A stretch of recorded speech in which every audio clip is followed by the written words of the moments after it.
raising them with honor and respect. Yes. Yes. Wow. And allowing them to come into their own.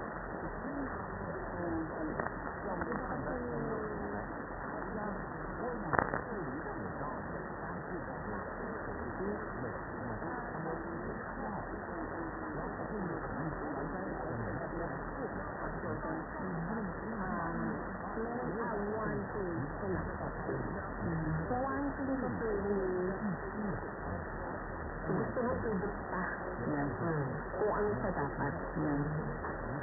Pero accepting is dinidiscover mo kung ano ba siya.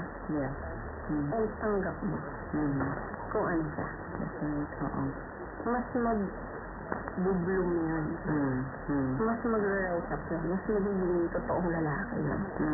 Lalabas yung totoong pagkalalaki yun. Ano, kasi tayo talaga, no? Fluid yun. Lalo na. Huwag natin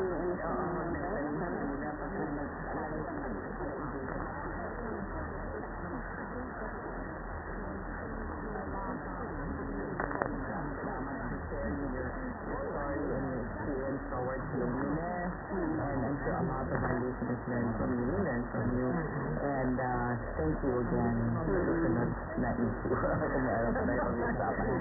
So on that note, thank you sa mga nakinig sa amin ngayong araw na ito, at I hope you will actually thank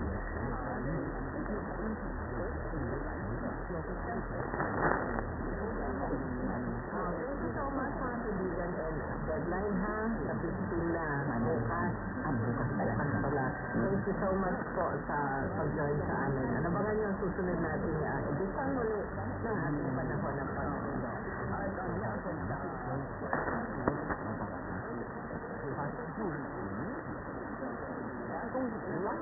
maraming salamat sa iyo. Ito po si George Sigley, napapaalam pa naman tayo sa iyo. Kita tayo ulit sa Sabbath.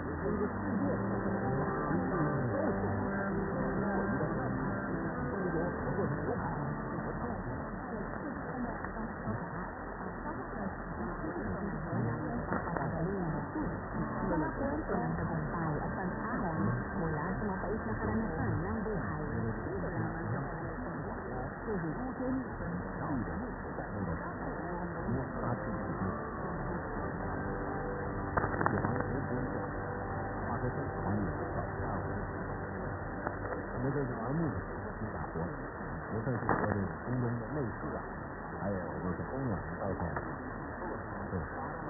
sa